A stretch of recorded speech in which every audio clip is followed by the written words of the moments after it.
El libro de Génesis, capítulo 41, nos cuenta que José, uno de los hijos de Jacob, estaba en Egipto como esclavo y fue conocido por la corte porque sabía interpretar los sueños guiado por Dios.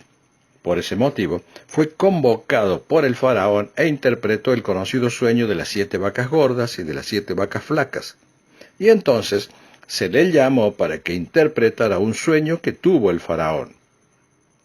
Cuando José descifra el sueño, le explica al faraón que las 7 vacas gordas son 7 vacas de gran abundancia, y las 7 vacas flacas son 7 años de hambre para Egipto. Por tanto, aconseja que se debía separar el 20% de la abundancia que habría en esos 7 años y que se debía guardar o ahorrar, para tenerlo preparado para el tiempo de la escasez o de hambre. Era necesario que se gobernara con prudencia y sabiduría, y así fue. Los egipcios se salvaron de la hambruna que hubo en toda la tierra gracias al consejo de un hombre lleno de la sabiduría de Dios. No fue tan difícil, sino que se hizo necesario escuchar la voz de Dios y obedecerle. Este era el punto importante, porque así evitarían pasar hambre, angustias y pobrezas extremas. Igual sucede en estos tiempos. Si los gobernantes y gobernados de cada país se detuvieran a escuchar la voz de Dios y obedecerle, otra sería la situación de la humanidad. No serían un obstáculo los distintos sistemas políticos e ideológicos para llevar dignidad a los pueblos, porque cualquiera sea la ideología, cuando se gobierna con grandeza, equidad, equilibrio y honestidad, ninguna nación sufriría el dolor de ser víctimas de decisiones y acciones injustas. Los países democráticos son gobernados por todos los ciudadanos, quienes eligen a sus representantes, otorgándoles un mandato que se llama Constitución. Y los gobernantes no deberían tomar decisiones que se aparten de ese mandato, sino que deben respetarlo a ultranza, porque han sido elegidos para representar al pueblo. Porque es el pueblo el que gobierna, por medio de sus representantes, quienes recibieron una orden expresa sobre la forma de ejercer esa representación a través de la Constitución, para lo cual se les asigna una remuneración mensual. Por consiguiente, los cristianos tenemos la obligación de pedir a Dios que ayude a nuestros gobernantes a cumplir con su obligación. Y la obligación de los gobernantes es respetar el mandato para lo cual han sido elegidos. La Iglesia de Cristo debería velar para que se cumpla ese mandato, porque dice Romanos 13:2, de modo que quien se opone a la autoridad, a lo establecido por Dios, resiste. Como los que gobiernan son los ciudadanos, quienes otorgaron un mandato a sus representantes, la predicación de la Iglesia debe alertar sobre los gobernantes que se oponen a la autoridad, es decir, a los ciudadanos, y de ese modo también se resisten a lo establecido por Dios. Si los dirigentes o gobernantes conducen los países alejados de Dios, sin amor a los pueblos, ni a la patria, si no tienen vocación de servicio, y solo procuran servirse de la gente, y buscan expoliarlos, si no tienen ni grandeza, ni patriotismo, ni honestidad, y hablaran solo palabras de engaño, hay un incumplimiento del mandato.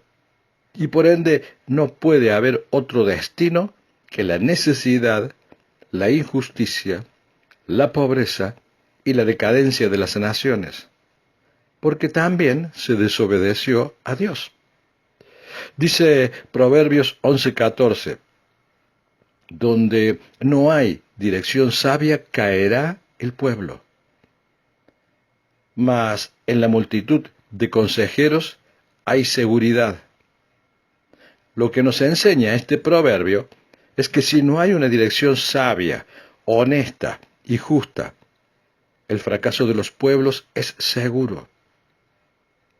Porque el éxito de las naciones no depende del arbitrio de una persona providencial, sino de la participación de muchos consejeros y colaboradores que trazan un plan con sabiduría y honradez, y sobre todo con la guía divina y respetando el mandato conferido.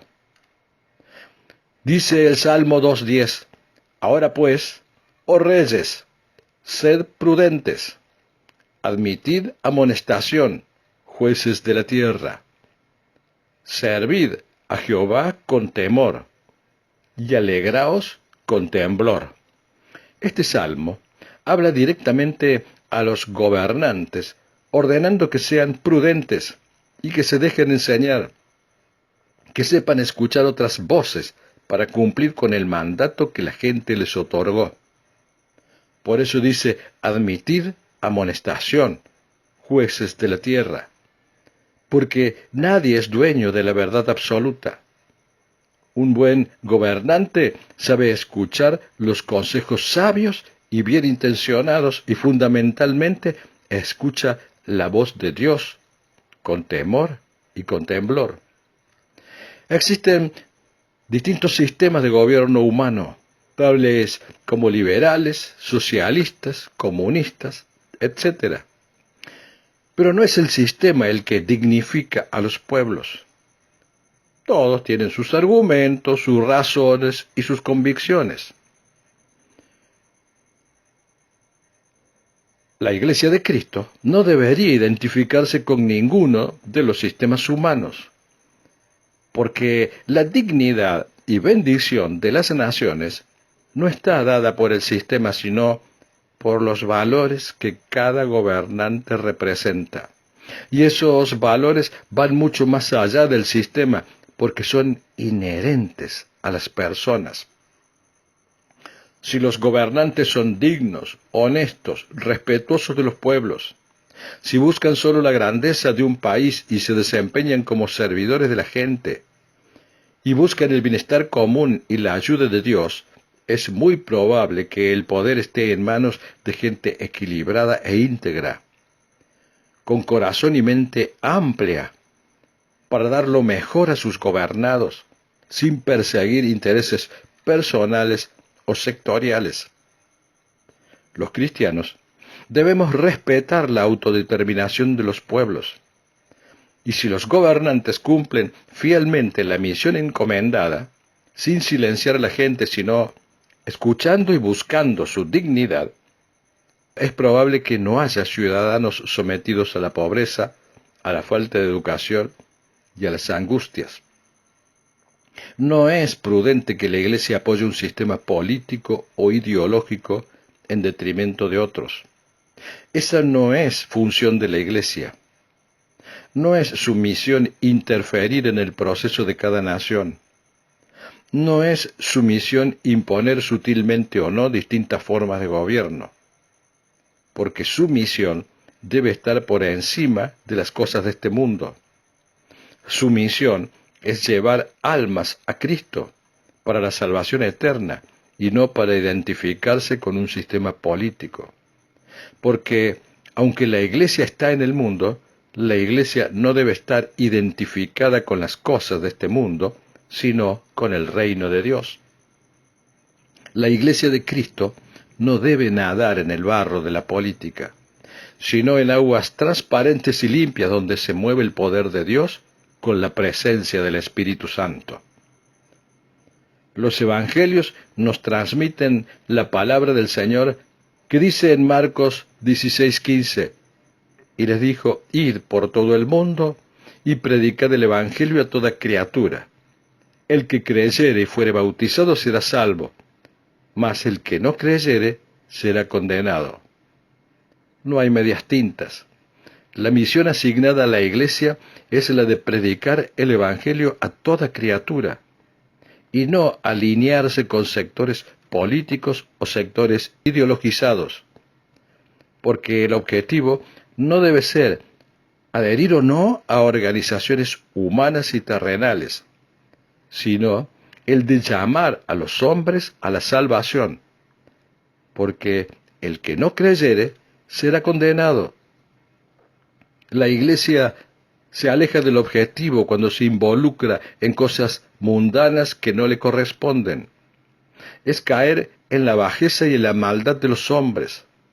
Es aceptar la miseria humana. Es no denunciar la maldad de los hombres, su corrupción e injusticia. Es adherir a esa maldad sin tratar de cambiarla y mejorarla con el poder y la verdad de Dios, para que los pueblos de las distintas naciones puedan vivir dignamente, con justicia, paz y prosperidad, bendecidos por un Dios justo y misericordioso, al cual deben guardar obediencia, tanto gobernantes como gobernados.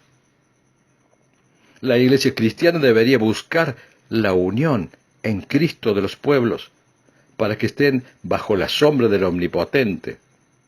Tarea nada fácil, pero esa es su misión. Mateo 12:25 dice: sabiendo Jesús los pensamientos de ellos, les dijo: todo reino dividido contra sí mismo es asolado, y toda ciudad o casa dividida contra sí misma no permanecerá.